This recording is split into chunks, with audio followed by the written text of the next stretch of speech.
ദൈവജനമേ, വിളക്കന്നൂരിൽ യേശുക്രിസ്തുവിൻ്റെ തിരുമുഖം പ്രത്യക്ഷപ്പെട്ട ദിവ്യകാരുണ്യ അത്ഭുതത്തിന് വത്തിക്കാൻ്റെ ഔദ്യോഗിക അംഗീകാരം ലഭിച്ചതിൻ്റെ പ്രഖ്യാപനം നടത്തി.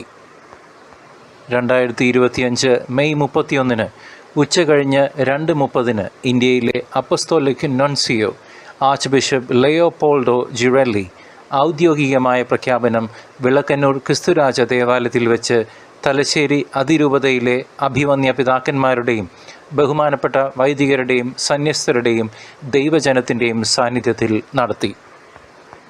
2013 നവംബർ 15 വിളക്കന്നൂർ ക്രിസ്തുരാജ ദേവാലയത്തിൽ ഫാദർ തോമസ് പതിക്കൽ അർപ്പിച്ച ദിവ്യബലി മധ്യേയാണ് അത്ഭുതമുണ്ടായത്.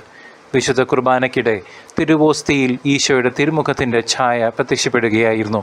നീണ്ട 11 വർഷത്തെ ശാസ്ത്രീയ ദൈവശാസ്ത്ര പഠനത്തിനൊടുവിലാണ് ദിവ്യകാരുണ്യ അത്ഭുതത്തിന് വത്തിക്കാൻ ഔദ്യോഗിക അംഗീകാരം നൽകിയത്.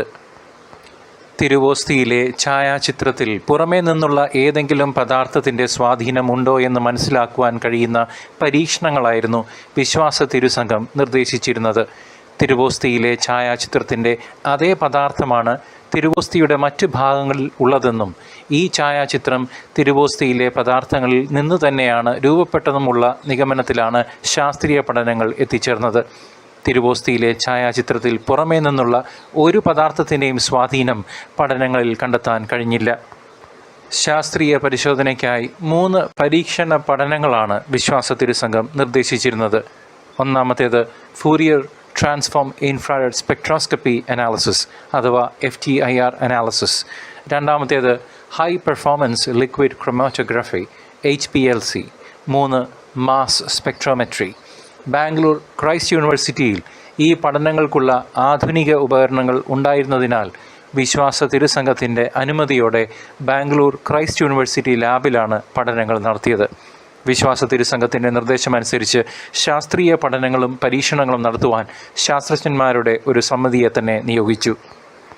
അതീവ രഹസ്യ സ്വഭാവത്തോടെ നടത്തിയ പഠനത്തിൻ്റെ പൂർണ്ണമായ റിപ്പോർട്ട് ഇന്ത്യയിലെ വത്തിക്കാൻ സ്ഥാനപതി വഴി 2024 ഏപ്രിൽ 7 റോമിന് സമർപ്പിച്ചു. ശാസ്ത്രീയ പഠനത്തിൻ്റെ റിപ്പോർട്ടുകളും ദൈവശാസ്ത്ര വിശകലനങ്ങളും വിലയിരുത്തിയാണ് വത്തിക്കാനിലെ വിശ്വാസ തിരുസംഘം ഇന്ത്യയിലെ വത്തിക്കാൻ സ്ഥാനപതി വഴി 2025 മാർച്ച് 19 വിളക്കന്നൂരിലെ ദിവ്യകാരുണ്യ പ്രതിഭാസം ഒരു അസാധാരണ സംഭവമായി പ്രഖ്യാപിക്കുന്നതിൽ തടസ്സമില്ലെന്ന് അറിയിച്ചത്.